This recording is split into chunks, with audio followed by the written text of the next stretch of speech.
the right to life and liberty. We're all created equally in America, and we're going to live here happily in America.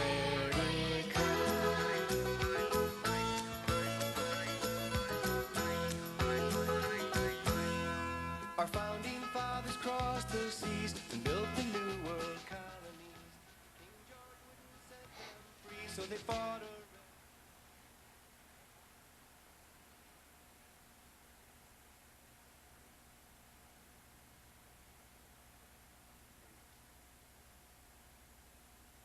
Hi, my name's Diane. You're currently watching the Just Kidding Around show. Thank you so much for joining us. Each week, we introduce the home audience to different crafts and hobbies that can be enjoyed by people of various ages.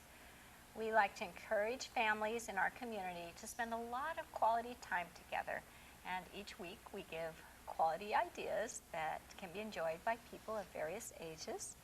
This week, we have Mr. Jerry Julian with us. Hi, Jerry. Thank you, Diane. And for those of you that think he looks familiar, there might be a reason why. What is it, Jerry? Yes, I teach at North Thurston High School. That's right. He's a teacher in our public schools. We want to thank you so much for taking the time to be with us today.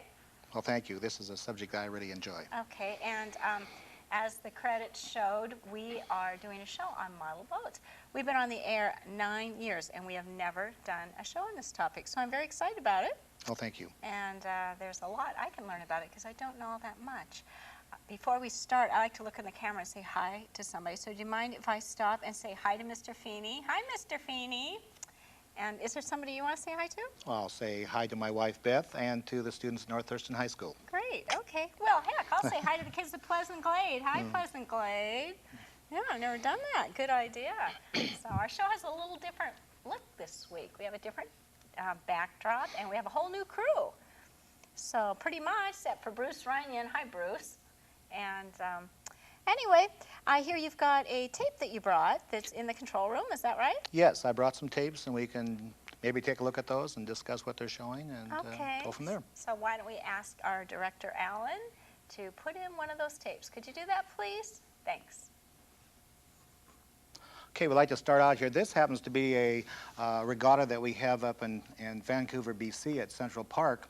And this particular demonstration is put on by Mr. Ron Burchett. He actually lives on Vancouver Island. But what he's showing here is how the commercial log unloading barges operate. So he's built this model log unloading barge, and he has actual models. They're radio controlled, that he pulls the barge out into the middle of the bay, and then they pump water in one side of it. And as you can see from the video, the water destabilizes the barge and it makes it tilt on its side, and then all the logs just float off. So now, Jerry, about how long is that barge? That barge is around 11 feet. 11 feet. And is that made to scale? Is there a barge like that actually in existence? Yes, Full scale? yes, this is the one that's owned by C-SPAN out of Canada, and this is one that they bring down quite a few of their log products into the Vancouver area. So it's still in operation then? As far as I know, yes. The full-size one. And do a lot of people build models after? Is this the only tiny tug, or not a tug, but model boat? Well, Ron has a special area in that he tries to emulate what happens in industry, and probably about 25% of the modelers in the Northwest area here are kind of along that vein. What they're showing here is they're showing the boom boats out there with their little boom going around the logs that were scattered in the pond, and they're rolling them all back up and bringing them back in as one unit. And what he'll show in a few minutes here is the other process where they actually load the logs onto the barge. You'll notice that on the barge there they had 2 cranes. And these 2 cranes then pick up the bundles and load them on the barge. And Ron demonstrates this by loading 2 or 3 bundles, but it would take quite a bit of time to load the whole thing by hand. So what we'd normally do is just jump in the water and load them by hand and get it ready for the next show.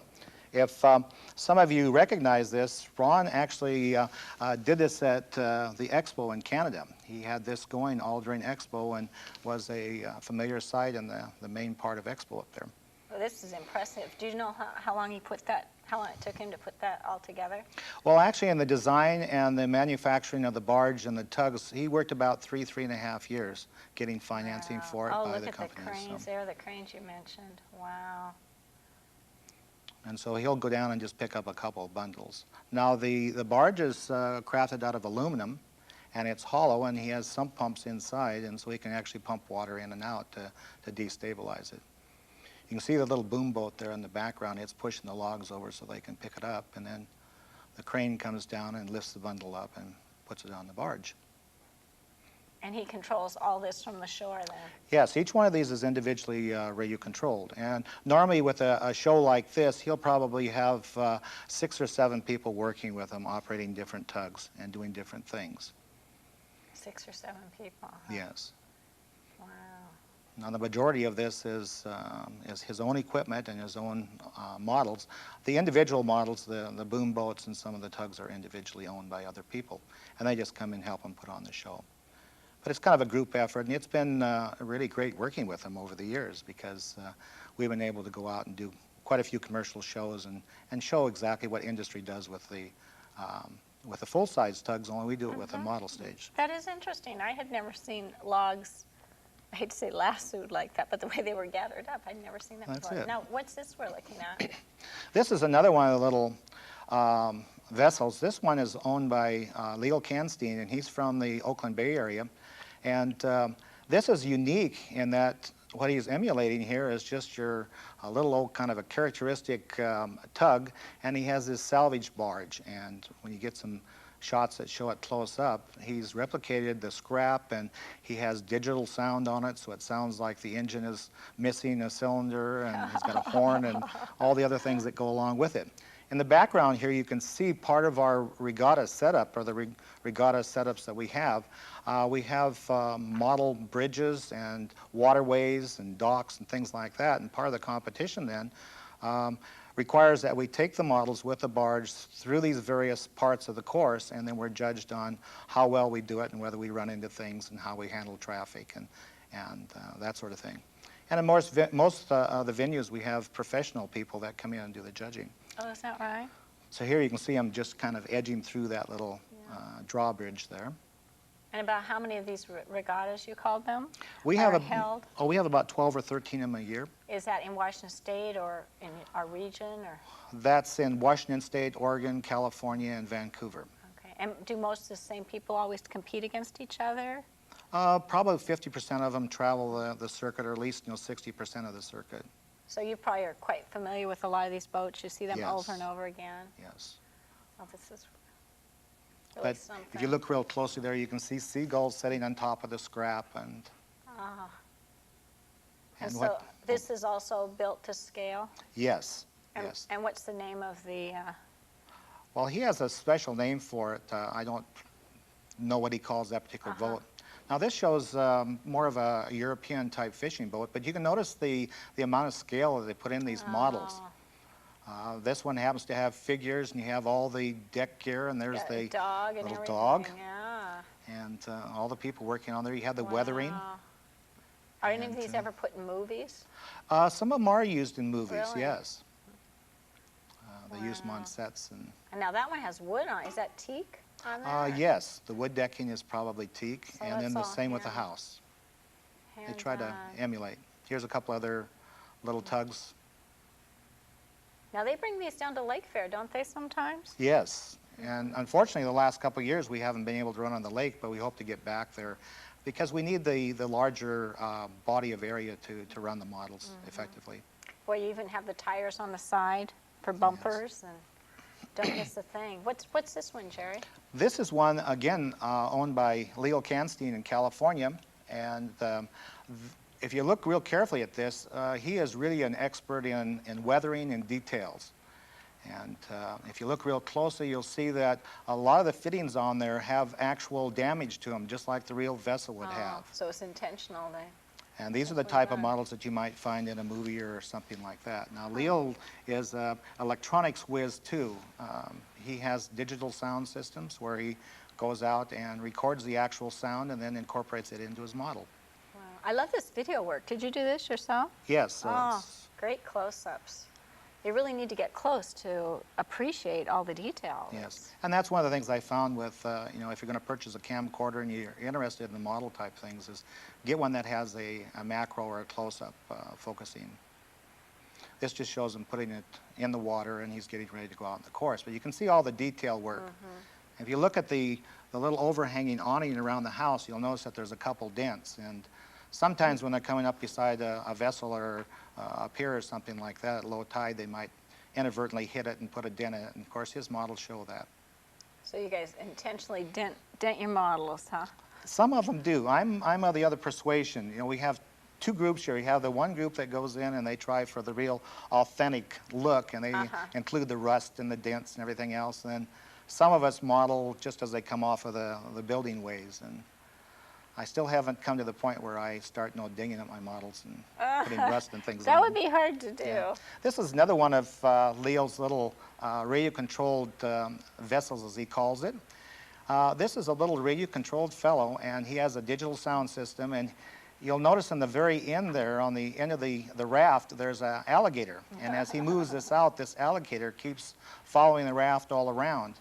And the individual on this raft, he keeps, you know, hollering out there and telling the alligator to go away and So we save just me can't and this hear sort that of things. sound right now. You can't hear Okay. the sound here, but it is there. You can see he has the movement, and he's trying to tell the alligator to get away.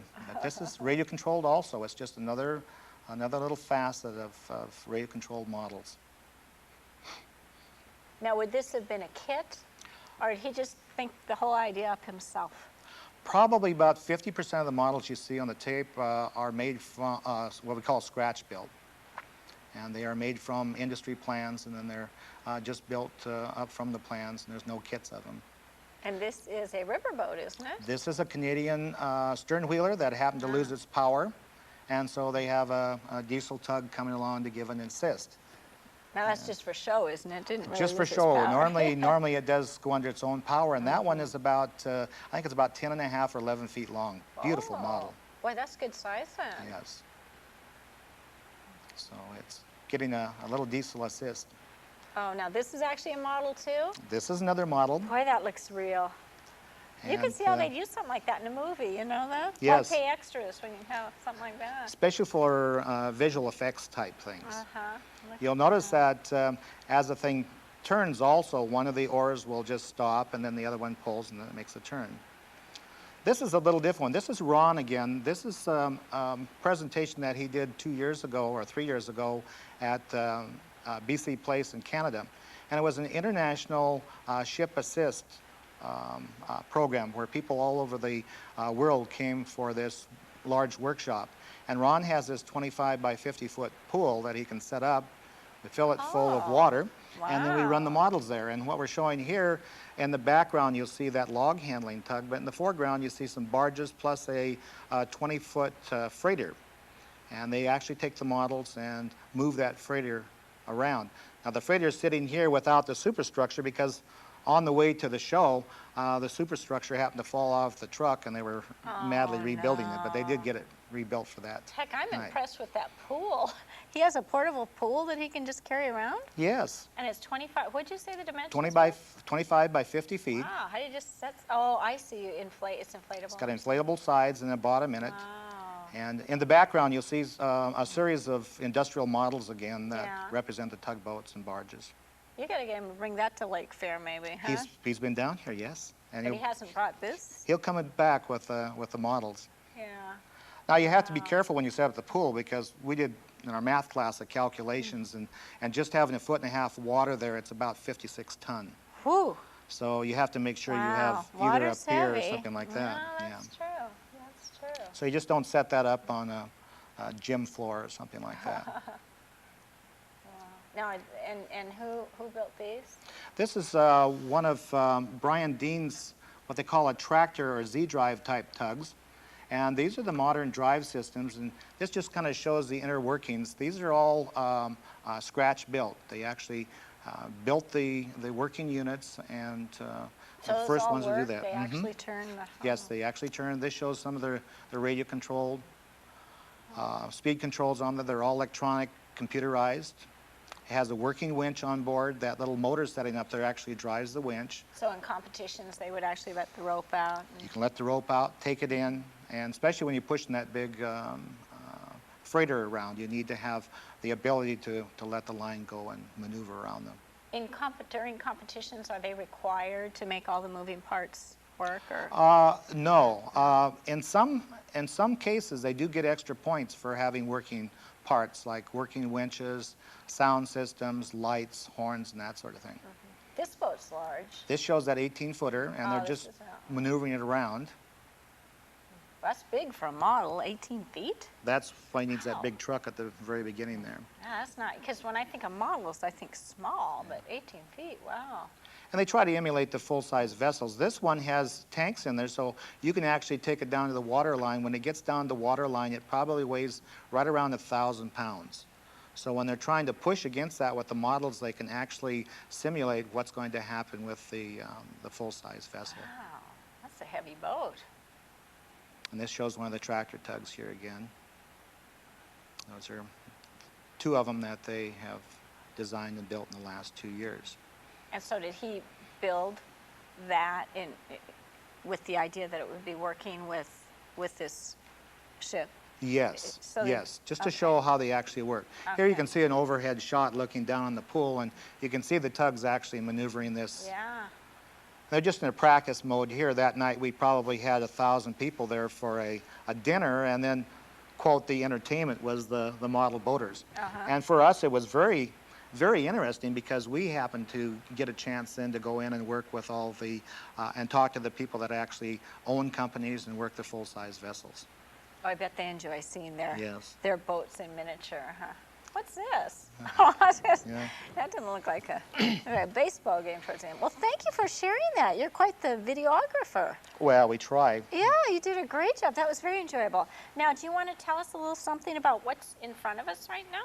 Yes, I brought some models. Some of these are finished and some of them are in the process of being built. This one is what we might call a model within a model. This happens to be a little seine skiff, and if we get a chance later, we have maybe some other video that shows the seine boat that I have, but this is actually the skiff that goes on the seine boat. Oh, thank you, But Bruce for Runyon. for a lot of people that are just getting into modeling, and especially scratch built, this is a good way to start because this is very small. They can finish this up and just put it on their desk and have it there as a model. And there, I don't know, we point out some things? They've got the little steering wheel, and you probably can't see this, but down here there's even a little fire see if we can- extinguisher. There we go. We'll turn it around. Do you think here, they can see the fire extinguisher? Bruce gets good close-ups, I don't know. Yeah, right. We need almost a pencil to point it Yeah. out. Right it's down down that in area there. Yeah, yeah. And then what else do you have on here that you could tell us about? What's this right there? Basically, that's just a fuel filter. Okay. Just a fuel filter. They basically use these for pulling out the seine net and pulling it around to the boat again. Oh, And then they can actually hold the boat off the full-size vessel then off of the net because the Alright. wind will tend to blow it down. Now, are these, you said about 50% are from kits, and the other 50% are scratch built? Yes. And you said this one's This scratch one's built? scratch built. Okay. What I did is I made a plug, basically a plug, sent it up to Canada, and Bandit Boats Oh. up there produces the fiberglass hulls for us, and he actually makes the hull. This isn't fiberglass, so this is metal, isn't it? Nope, it's just fiberglass This is painted. fiberglass? Oh, it looks metal. So I was going to ask if it was welded, but this is metal, isn't it? Nope, all those are The just whole wood. thing? It's just wood on the top of the fiberglass hull. Oh, well, fool And me.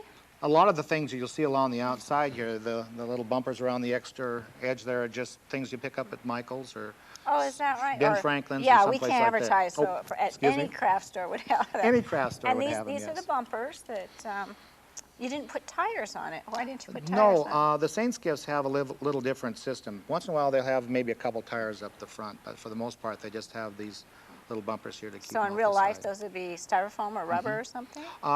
Actually, they're kind of a plastic.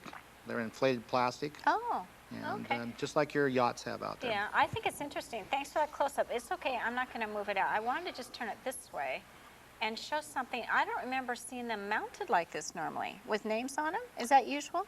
Not this was basically set up for expo show that they have in Puyallup, and I just mounted these on the board so the the fellow that makes the actual hulls could use it as a model. Oh, I see. So So it normally has- this would be sitting on the back of the model. Okay. How'd you get your name? Get your name on there? Is that just adhesive letters, or did you? Yes, they're just vinyl letters. We at the school happen to have a computerized vinyl sign cutting system, and so we can just cut the letters and put them on. Our That's pretty students nice. do it. Now, do your students make some of these boats too? Yes, some of them. I had one student last year. His grandfather was having a fishing boat built down in the Hoquiam area, and he was going to build a model of it. Oh, what a neat kid. What was So, his name? Can we mention I it? can't think of his name Oh, right now. no, I'd love to know. Maybe it's when we had a Pleasant Glade. Sounds Yes. like a great guy. What a neat thing to do. So all these, the 3 ships in front of us, all have larger ships that they're designed after. Is that right? Full This one scale? is a self-contained one here. This one happens to be a marine patrol boat that operates out of the Lake Tahoe area in California. Oh. How do you And, hear about boats in Lake Tahoe? I mean, what would make you want to build a boat? Well, it's kind of an interesting story. Okay. When I first was interested in aluminum boats, and this one happened to be built by Munson Boats out of Edmonds, and they had a real nice catalog. So every year I'd ask to have a couple catalogs sent down, and you look inside, and they probably produced at that time probably 35 or 40 boats a year. And so you'd find something you that go looked through interesting. catalogs. Okay, that's And smart. so I asked them for the plans, and they gave me the plans for the hull. I made a pattern for it, and again sent it up there, and this is a fiberglass hull. And then I built the superstructure for the top. And we also, I also work in some magazine articles. We do how-to articles in on how to build boats. And, So you've been published then? In which magazine? Flying Models and RC Model Really? Boater. Wow, and is that a national periodical that goes all Yes, over? It's they're not local? usually at your library. So are public libraries of much help if somebody wanted to get into something like this, or should they turn to the internet, or what would step 1 be? Well, I just really got into the internet this year because I've been so busy in the previous years, and I found that there's a large amount of information out there available for both modeling and the full-size vessels. Just find a company that produces them and bring it up on the internet, and they have photographs there and everything else. So how would a person search that out? What words do you usually use? I usually, of course, I go to the commercial boat shows, and I pick up all sorts of brochures. And, Oh, and so that you sort of already thing. have Yeah. URLs and websites and everything. So I've got them all bookmarked Okay. there. Oh, well, that helps a lot. Yeah. So if they're searching just under model boats, they should be able to Right, yes. finally get somewhere. And So, the other one over okay, here, let's- this is an interesting Yeah, maybe one on the could- other side here. Wonder if they want to get to camera 3, or maybe Bruce is going to get that. Can you go over there? I don't know. We can't move it too quick. I Yeah. think they're still. We can, Yeah. you can just slide it in the center here. I think they're trying to get Okay. it right now. Anyway, this happens to be a model of one of the vessels that's owned by one of the teachers at North Thurston High School. Oh my! It's Nice boat. the PE teacher, Mel Albee, Uh-huh. and this is his personal little trawler. And I was so enthralled with it, it's such a beautiful little vessel, that I decided I was going to build a model, and it's probably about 80% complete. Oh, he must have been flattered that you did Well, that. he keeps wanting me to get it finished, but I have so many other. So this is going to be remote control when you're done with it? Probably I'll just leave this one as a static model. Are these yeah. static, or are they? This one's the middle one, the small one's static. This one's going to be radio controlled. Okay, so Yeah. this one will be static. And this is exactly like his boat. Yes, pretty much so. I'd say it's about 95%. So does he fish in the summer or something then? Yes, he used to fish out of Sitka, Alaska. Oh my. And the last couple years, he's been up in the Straits north of Washington and doing some, I think, some halibut. So he bottom teaches fishing. by during the academic year, and then Yes. in summer he goes out. He goes up fishing. and fishes. In the last couple of years, I think he's been pretty much a homebody and stayed here at home. That's a beautiful little vessel. I'd love to tip this, but you said this one's not quite finished, right? No, All right. you can probably lift it up if things. And this was made by scratch? Yes. So you just took the dimensions of the big boat, and then is there a formula for scaling it down or something? Yes, and that's why we encourage our students to take math, because it makes it real easy to scale it down. That one happens to be, I think, at 1 inch equals the foot. Okay. And his real boat is around 29 foot, and so this is 29 inches. Oh, that's how they do it. So So you that's the can- way most of them are done? That's the way you can. So that barge you were showing us that Yes. was 18 feet, okay, it was the right? Yes. In the That's video? a scale. Scaled down, so the original or the Vessel full might scale be was probably 200 to 300 foot long. Ah, oh, that's smart. Yeah, so if you want to get started, do your math. Right. Yeah, gosh, what a great assignment for a math teacher to do, to have kids make models. Well, it's a lot of fun too, and it's just like in the drafting too. If you have a certain plan and you want to take it up to a certain size, with the new Xerox machines we have, just do the mathematical. Yeah. Saves you a lot of time, a lot of drafting time. Yeah, yeah. Well, this is really exciting. How long have you been doing this? Actually, building models for about 45 years. 45 years. As My, a I didn't even young think boy. you were that Oh, old. definitely. So did you start with your dad or something? No, actually, as a small boy, I built airplane models. Oh, and those they- little plastic, they used to come in boxes and they're plastic and they had the decals, those? Well, actually, Not in our those. day, we didn't have plastic. We had the balsa models. Oh, It okay. was when I became a teenager, then they brought out the plastic. But so I worked in there. Then I went to work for the Boeing company in production, and they happened to have Really? an opening for a professional model maker in the wind tunnel. So I applied for the job and got that. So I worked 13 years then as a professional model maker in research and development. So before you worked in the public schools, you worked for Boeing for 13 years. I had Yes. no idea. Yes. So it was a real good Wow. experience. That's why when I left there in 70 with about 60% of the rest of them, well, I went out and started teaching and kept up with a hobby as a hobby. How neat you didn't let that go. Now, do you have children? Yes, one daughter. And does she show any interest in model? Not really. building? Not really. Aw. She appreciates them and that sort of thing, but she's Yeah. an elementary teacher in California, so she has her own little direction to go. Yeah, yeah. Well, this is very neat. And then, how many boats do you think you've probably built? Probably over the years, probably 35 or 40. Right now, I think I probably have 13 or 14 of them around the house someplace. Wow. So that's the average of what? You do the math on that. 35 boats in 45 years. Yes. Well, So some of these them have been take a fairly, while. some have been fairly recent. Some of the ones I spend, sometimes a year and a half, 2 years building Wow. them. A lot of work goes into these. Well, we appreciate you coming on the show. You're a very busy man, a very talented man. We feel honored that you came here. Do you think thank you'd you. come back again sometime? Oh, definitely. We have lots Okay. more video and lots more techniques and things Well, to work with. it would be wonderful to have you back. We want to thank our home viewers for watching the Just Kidding Around series.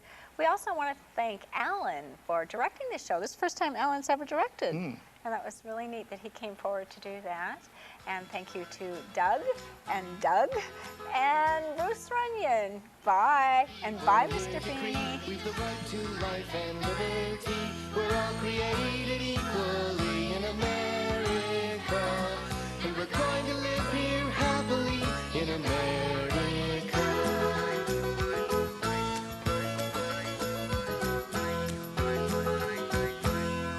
Our founding fathers crossed the seas and built the new world colonies. But King George wouldn't set them free, so they fought a revolution, the American Revolution.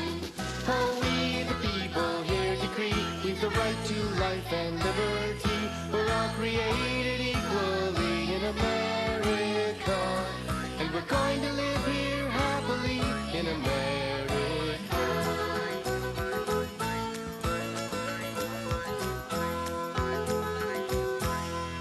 The English army came in boats. It was buckskin versus bright red coats. Then the Yankees won the war and wrote our country's constitution, the United States Constitution. Oh, we the people here decree, we've the right to life and liberty. We're all created equally in America.